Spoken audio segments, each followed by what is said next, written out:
Fala aí pessoal, beleza? Como é que vocês estão? Iniciando mais um acompanhamento mensal, vamos falar sobre o XPML, que eu considero atualmente sendo o melhor fundo de shopping. Não o melhor, se a gente for comparar, histórico. Eu tô falando do momento, entendo ele como sendo o melhor fundo de shopping, as aquisições são ativos muito bons. Obviamente que a gente sempre questiona a maneira que a XP faz as coisas, a falta de informação que a XP traz, quer dizer, não traz nos relatórios, né? É a falta que ela traz. A ausência de informação que ela traz, e uma das críticas que eu sempre fiz, principalmente o XPLG, e eu sempre falei que o XPML era visto como menina dos olhos da XP. Pessoal, eu tô com uma infecção que minha voz tá muito ruim, meu ouvido tá zunindo, então se não se incomodem que alguns vídeos minha voz vai estar desse jeito mesmo. Então, pessoal, eu tenho falado que a menina dos olhos da XP é o XPML, mas a gente vê que na verdade não desde que não, é desde sempre, faltam informações. Vocês viram no vídeo, eu vou citar algumas coisas aqui, acho que é melhor falar durante o relatório, porque vocês vão entender para não ficar perdida a informação. Mas vamos lá, relatório do mês de novembro, que é referente a outubro, fundo com PL de 6,5 bi, falando sobre outubro é marcado pelo Dia das Crianças, né, falando sobre os esforços que os shoppings fizeram para melhorar. O índice Cielo de varejo ampliado mostra que o varejo cresceu 1,2% em outubro, referente ao mesmo mês do anterior, e eles falam aqui que esse crescimento é real, ou seja, já descontando a inflação. Então cresceu 1,2% acima da inflação. Sobre os indicadores do XPML, é algo que eu sempre venho falando que é um ponto de destaque, mas isso não é exclusivo do XPML, tá? A gente vem vendo, vocês vêm olhando, observando isso em todos os outros relatórios, que são os crescimentos de vendas por metro quadrado e de NOI caixa por metro quadrado, mas é o mínimo que a gente espera também, né? Que eles cresçam pelo menos ao nível da inflação. A gente vê aqui que vendas por metro quadrado cresceu 12%, NOI caixa 8,2%, o que é muito bom, embora, pessoal, seja bem difícil de você ter uma avaliação completa. Acho que isso vale para todos os fundos de shopping, porque o portfólio que é o atual é muito diferente do portfólio que era antes. Então acaba que você tem algumas distorções. Alguns fundos trazem esse comparativo, mas é bem complexo de fazer isso. Então talvez isso a gente só vai conseguir, ou talvez não consiga, porque toda hora, ainda mais se tratando de XPML, toda hora aparece compra nova aí. Então, falando sobre, principalmente eles falam sobre o portfólio do SNY, do SYN, Uberlândia Shopping, né, que não estavam no portfólio. Bom, sobre as atualizações desse mês, a gente vai falar sobre isso, né? Tem a parte de ESG, que é padrão do fundo, tem a 12ª emissão, que eu fiz um vídeo sobre ela. Tem a assinatura do Shopping Jundiaí, que foi comprado, né, a assinatura da confirmação da compra, a assinatura da Allos, né, da questão da participação, o aumento do Plaza Sul, da aquisição do Shopping Tijuca e do Carioca Shopping, eu já gravei vídeo sobre isso também, e a conclusão do Shoppings Faria Lima, que também fiz um vídeo específico sobre isso. Aqui, pessoal, essa parte aqui eu vou falar especificamente na hora que chegar lá, mas aqui já começam alguns pontos. Olha só, eu trouxe setembro, eu fiz um print do relatório do mês passado para colocar aqui para a gente poder ter uma comparação e para vocês verem como é difícil você calcular o não recorrente de um shopping. Porque olha só, de um mês para o outro, aumentou 9 milhões de receita imobiliária. E isso se dá muito em função, vai chegando no final do ano, a tendência a receita imobiliária aumentar. E aqui é um ponto que eu sempre falo para vocês tomarem muito cuidado na precificação de fundo de shopping, exatamente porque a receita imobiliária varia demais de um mês para o outro, exatamente por causa daquele padrão que a receita de um shopping, ele tem uma parte básica, cada lojista paga um aluguel mínimo, e o restante, a parte variável, é em função das vendas. Então se você aumenta ou diminui venda, você aumenta e diminui o que a loja paga de aluguel. Então isso varia muito, então você tem que fazer um histórico grande para chegar num não recorrente do XPML. Eu já fiz isso para vocês nos vídeos anteriores, mas só para vocês entenderem o como é difícil calcular. Até porque se a gente olhar assim, ó, o fundo não teve lucro imobiliário. Então significa, obviamente eles não fazem as continhas aqui de quanto por cota, mas se vocês pegarem o resultado, deu 94 centavos por cota acima do valor pago. Não é o recorrente do fundo. Ele está muito mais parecido com isso daqui do que com isso daqui. Obviamente que tem incrementos de receita, então você tem que fazer uma média longa para poder ter mais uma noção do não recorrente do fundo.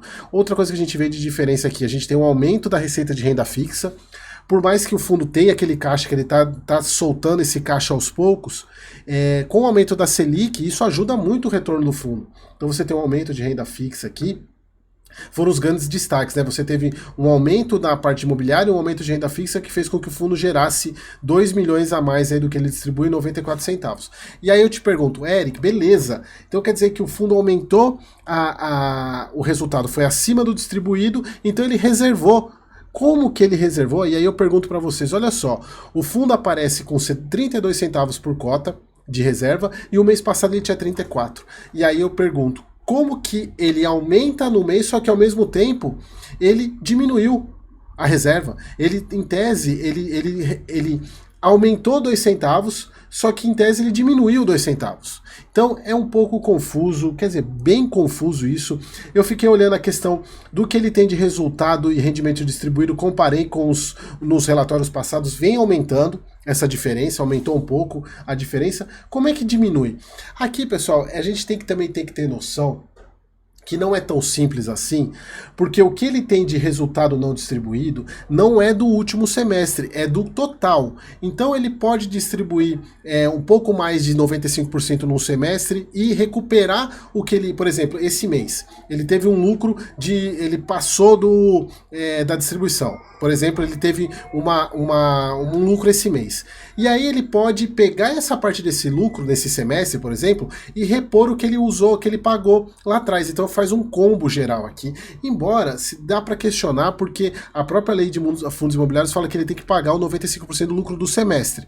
Então, se ele usou lá atrás, é meio confuso isso. Mas é a única explicação que eu tenho para o fundo gerar 2 centavos em tese de reserva, porque ele gerou 94 e pagou 92, e ao mesmo tempo ele tinha 34 e agora tem 32. É confuso, é mais um dos pontos de falta de informação que a XP tem. Bom, aqui a parte de SG, como vocês já sabem, né? Anúncio da emissão, e aí eu fiz um vídeo especificando, falando sobre essa emissão, os dela, tem um vídeo aqui no canal, é só pegar na playlist do XPML, mas o objetivo dela, como eu falei para vocês, é para fazer o pagamento da parcela inicial do portfólio da Allos, que é o aumento do Plaza Sul, o Carioca e o Shopping Tijuca. Assim, eu fiz o demonstrativo, fiz a análise dessa compra, ela parece ser uma compra boa, mas um cap rate baixo, que acho que é um cap rate de 7,5, se eu não me engano, mas para a Allos ter aceitado, por exemplo, se a Allos aceitou em pagamento em cotas, né, para a Allos está sendo muito bom. Então a gente não sabe ainda como que vai ser, porque o montante é de 200 milhões, podendo, obviamente, passar com os montantes adicionais lá. Então aqui a gente ainda eu tô gravando esse vídeo hoje no dia 16, então ainda está nesse encerramento do período de exercício, ainda tem a data de liquidação amanhã, então ainda temos um tempo para até sair o comunicado de encerramento para saber quanto que o fundo captou. Eu estou partindo do princípio que ele vai captar tudo, então em tese a primeira parcela da Allos vai ser paga com essa emissão, e aí a gente vai ver no Excel como que vai ficar isso. Bom, aqui a confirmação da compra do shopping da 25% do shopping Jundiaí, que para mim é um excelente ativo. É um excelente ativo, a gente está falando de Multiplan. Multiplan, pessoal, é o top dos tops dos shoppings, né? Então, não tem muito o que falar. Já analisei bastante essa compra, só estava esperando a confirmação. A questão da aquisição do portfólio da Allos também, né? Que eu já falei sobre eles, né? Aqui as compras, né, de 393 milhões. E tem um ponto aqui que é esse valor aqui. Esse valor ele está errado. Por quê? Ele o preço de 251 milhões, porém saiu no fato relevante que a compra foi por 253. Obviamente que teve essa correção do período da assinatura do do MOL até de fato a assinatura a confirmação, né? Eles falam, complementa ao fato relevante, comunica aos seus cotistas que o fundo concluiu a aquisição. Então, do MOL, do Memorial de Entendimento, para isso teve um aumento aí de 2 milhões no preço total. Eles podiam ter corrigido isso aqui. Agora eu não sei se o relatório gerencial saiu antes ou depois dessa confirmação. A gente está falando aqui de 6 de dezembro, eu acho que foi no mesmo dia, se eu não me engano. Eles já poderiam ter corrigido aqui. Então aqui, na verdade, é 253 milhões, porque quando eu estava fazendo Excel, eu falei, ué, mas como é 253 aqui é 251? E aí já foi corrigido, então. Então aqui a questão da Alus, né, a gente já falou, 230 milhões, que é pago na data da assinatura. Então a gente precisa ver como é que vai ser pago isso, se vai ser de fato com as cotas. E depois 163 milhões em dezembro de 26. Esse aqui, acho que é o ponto mais controverso que eu vi. Inclusive eu fiz um vídeo para vocês sobre isso, porque esperava-se que eles trouxessem mais informações, mas não trouxeram mais informação nenhuma, só melhoraram a questão da informação das compras, né, da participação que eles compraram torre e compraram parte dos shops também, do shopping, na verdade é todo um complexo, melhoraram, mas não falam cap rate, eu até cheguei a fazer algumas simulações, quanto que eles estão pagando por metro quadrado da torre, quanto que eles estão pagando por metro quadrado do shopping, como a compra é global. Eu cheguei a fazer algumas contas, pessoal, da ordem de 90 mil reais o metro quadrado, para vocês terem noção. Só vocês verem o vídeo que eu falei dessa compra, para vocês verem, e aí que vem outro problema da XP. Por que não informam? Exatamente porque a compra foi cara. A compra foi cara. E aí, eu até simulei para esse shopping trazer resultado em frente ao preço por metro quadrado que eles pagaram, tá dando um NOI de quase 500 reais por metro quadrado. Então, assim, eu não duvido que tenha potencial, porque é um baita de um shopping, é um shopping premium, mas, inclusive, isso aqui é desenvolvimento, tá? Então, ainda tem toda a parte de risco de obra, falta muita informação, né? E aqui, a decepção desse relatório, porque eles vinham todos os meses... Eles vinham todos os meses mostrando aquele gráfico bonitinho com os desembolsos, e esse mês simplesmente tiraram. E aí eles incluíram essa informação aqui, ó, falando sobre a questão de gestão financeira ativa do fundo, falando que são constantemente avaliadas a questão do caixa, né, a possibilidade de alienação para pagar tudo, né, alienação de ativo, emissão de novas cotas e securitização.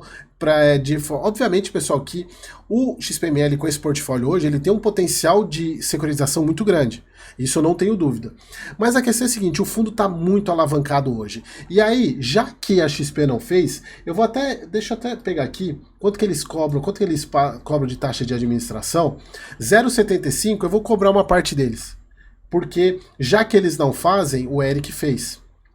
Então eu trouxe o gráfico para vocês sobre a minha ótica, tá? Sobre a minha ótica, deixa eu voltar aqui para onde estava. Lembra aquele gráfico bonitinho amarelo? E aí eu trouxe para vocês. Tá aqui o gráfico. Fiz o gráfico, só que com a minha visão. E outra coisa, incluindo também um ponto que eles não colocam nos outros gráficos, que é isso aqui, ó. Eles não incluem isso aqui. O pagamento das amortizações anuais que o fundo tem. É bastante coisa. Se a gente for ver, a gente está falando aqui de praticamente 2, 3, 4, dependendo do mês aqui, vai dar 4, 5 milhões por mês de média. É muita coisa. Então, eles não incluem isso daqui, e aí eu fiz um gráfico para vocês aqui, para mostrar. Eu considerei aqui, pessoal, desse lado aqui, todo aquele desembolso, o caixa atual do fundo. Eu peguei o caixa do último mês, só para ter uma noção, porque obviamente que esse caixa diminui um pouquinho, mas como não tem a tabela, eu não tenho como mostrar. Então, pessoal, olha só. Se a gente for pegar, deixa eu pegar o relatório do mês passado para vocês poderem ver só para vocês entenderem o que eu estou falando, para não ficar... Cadê o relatório gerencial aqui, ó? Eu estou falando desse gráfico aqui, ó. Desse aqui, ó. Veja, ele está muito mais simples e, obviamente, pessoal, aqui nesse momento aqui, 840 milhões, eu até cheguei a fazer nesse Excel aqui para vocês, né? Não sei se vocês lembram, eu cheguei a montar isso aqui sobre como é que ia ficar a situação do caixa, considerando o pagamento do Jundiaí, aqui ó, lembra que eu falei 251 e 400, foi para 253, então considerando o caixa livre, não seria aquele valor que eles colocaram de 240, cadê? Sumiu? Aqui. Não seria de 200 de 800 no final. Esse aqui é o final de 200, aquela imagem lá que eu fiz lá no Excel, é do final de 2025. Não seria de 204 milhões, e sim, deixa eu diminuir aqui. E sim, de 180 milhões, porque eles não estão considerando as parcelas de amortização que eles têm que pagar.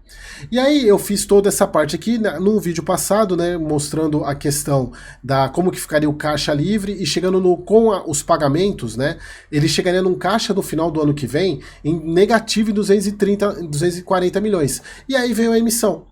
Por isso que eu falo que, provavelmente, pelo que está dando para entender, até pelo prospecto, a emissão vai ser usada para pagar essa parcela aqui, ó, da assinatura da Allos, de 230 milhões. Então, pessoal, olha só, esse aqui é o cenário hoje, sem contar a emissão.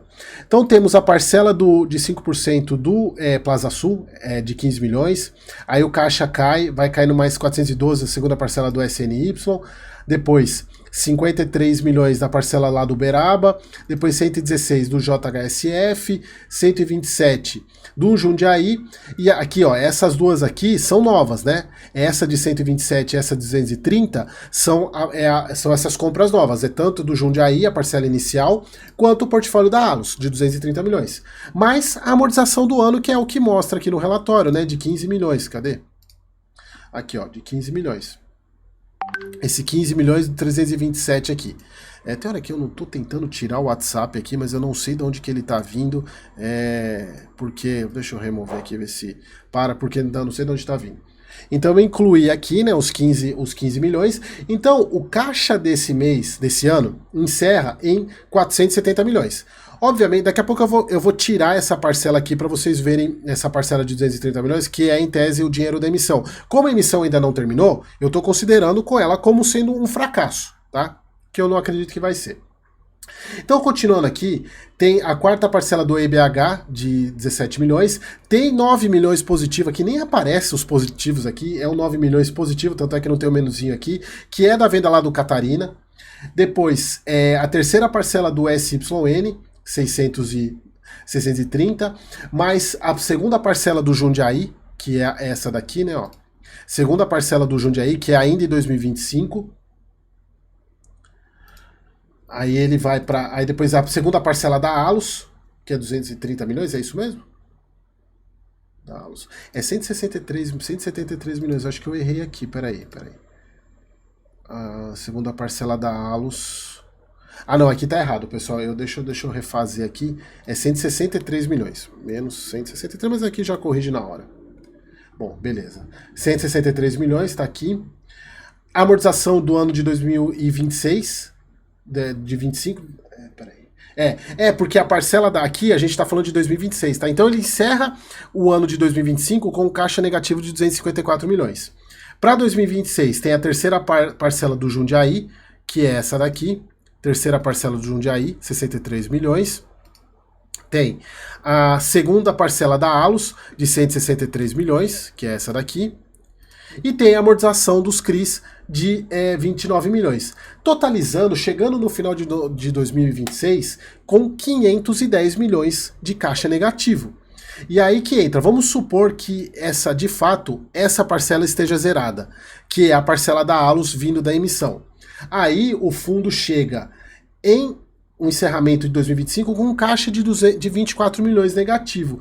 Obviamente, pessoal, que a emissão ela pode ter um pouco a mais de 230, ela pode pegar, se eu não me engano, agora eu não lembro de cabeça qual que é o percentual de adicional que o fundo tem, mas obviamente que se ele estiver pagando em cota, ele vai pagar o preço lá da compra. O que tiver a mais vai ser captação via captação normal. Então eu estou supondo que o fundo ele pague os 230 milhões, né, ele use para pagar isso, e então ele chega ainda no final de 2025 com caixa negativo. Então, pessoal, aí que eu falo para vocês. E aí eles até colocam isso no relatório, né? Falam que eles têm a possibilidade de fazer securitização, eles têm a possibilidade de vender ativo e de emitir cota. E aí que tá.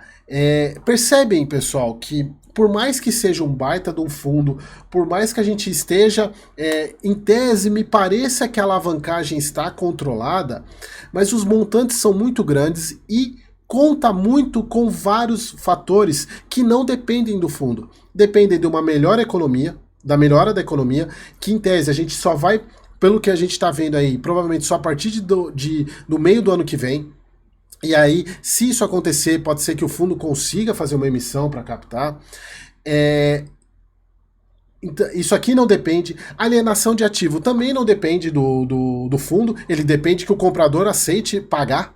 A única que talvez tenha uma participação ou um poder de atuação do fundo maior seria a securitização, porque aí ele faria a securitização através dos recebíveis que ele tem. Então ele não depende muito do terceiro nesse caso, né? Obviamente que tem que depender de quem vai injetar o dinheiro nisso, mas não vejo com tanto problema, ainda mais na situação que a gente está hoje. E também a questão da segurança do XPML, até a gente cheguei a comentar com vocês, acho que teve, um dos CRIs aqui, que agora eu não lembro qual que ele pegou os CRI careca, se eu não me engano, né? Então, assim, não vejo, com CDI careca, né? Então eu não vejo problemas quanto a isso. Mas, obviamente, o problema maior está na dependência de vários fatores que não tem gestão do fundo sobre isso.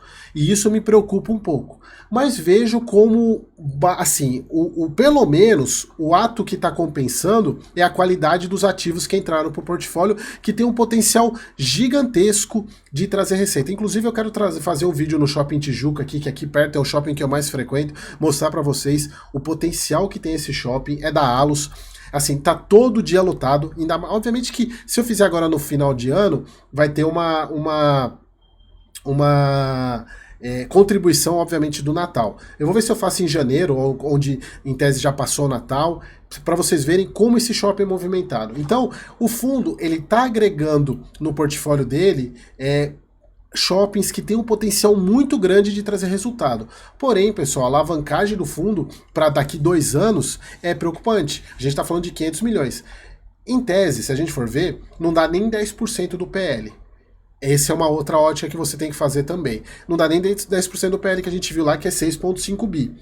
Então, talvez seja algo que a gente tem que se acostumar com fundos muito grandes, que ele faz uma compra tão alavancada que há um tempo atrás, para a gente se parecia inimaginável, a gente está falando de um fundo de 6,5 bi de patrimônio, que uma alavancagem de 500 milhões não dá nem 10% do PL dele.